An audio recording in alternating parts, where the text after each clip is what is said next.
Netflix subscribers surged, but its stock plummeted. Will the Netflix subscription model work for something like drug development in the healthcare sector? Welcome to the Crossover Connections, the Jack Wang Podcast. My name is Jack. I'm a scientist and college professor based at an Australian university. Some months you might watch a whole bunch of shows, other months you might not watch any shows, but every month you pay them the same fixed fee, about $10 to $20 a month.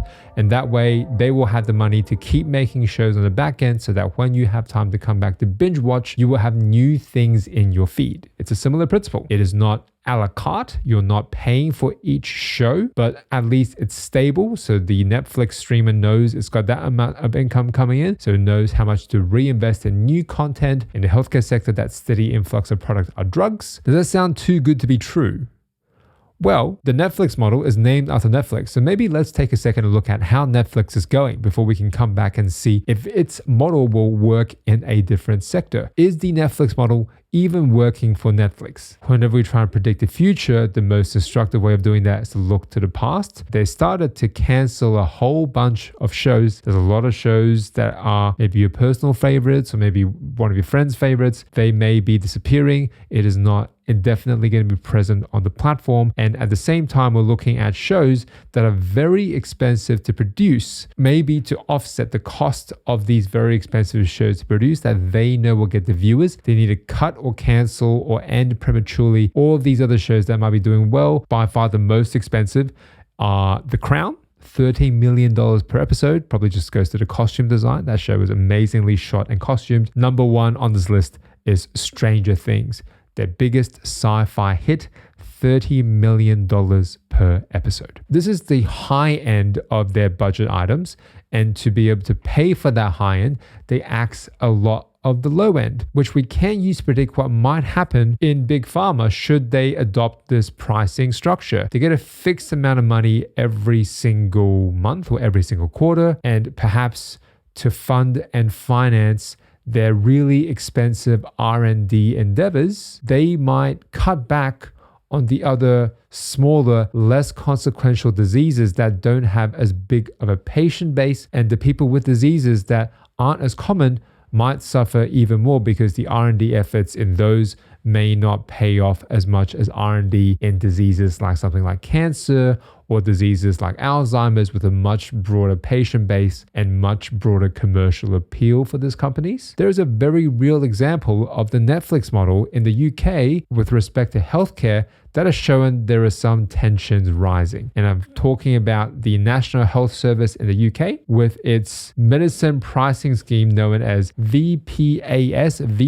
It's a voluntary scheme for pricing and access, and it's saved £7 billion. There's a certain cap.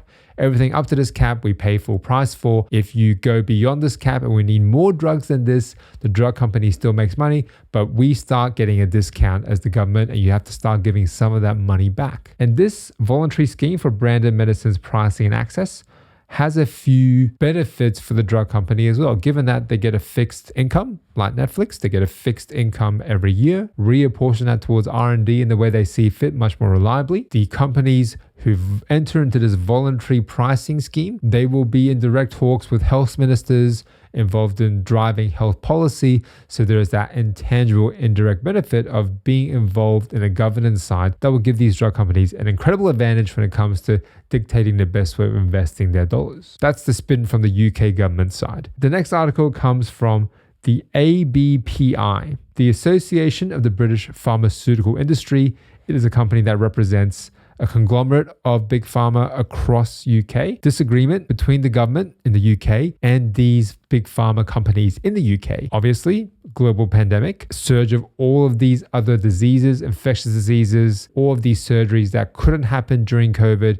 Now people were getting access to hospitals again. And then the healthcare system started needing a lot more medication, a lot more drugs in 2021, 2022 and 2023. The repayment from Big Pharma back to the government rose from £563 million to £3.3 billion, $2 or $3 billion increase in costs for Big Pharma. Now, Big Pharma make a lot of money. They're a multi-billion-dollar business, but having to give an extra $3.3 billion is not what they intended when they signed this agreement in 2019. And they're in the process of renegotiating this. That really shows the Netflix model of lump sum payments, subscribed, stable revenue. That doesn't account for all the fluctuations in cost and variability around how people do their business. And the variable here for the healthcare sector was there was a global pandemic and hospitals were closed, or hospitals were overrun, or certain diseases had a sudden spike that we didn't expect to have a spike before. And these medications that maybe were very expensive, we needed a lot more of those very quickly. And Big Pharma, they can supply it, but that doesn't account for all of their running and operational costs. So the Netflix pricing model is more stable, but healthcare is not that stable.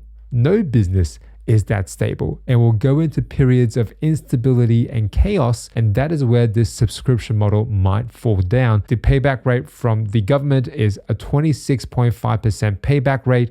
It is very, very high on branded medicines. This will not stand. Pharmaceutical companies in Britain and across the world will not allow this to take place unless they negotiate a much more lucrative standard payment. My name is Jack. Hope to connect you again next time around.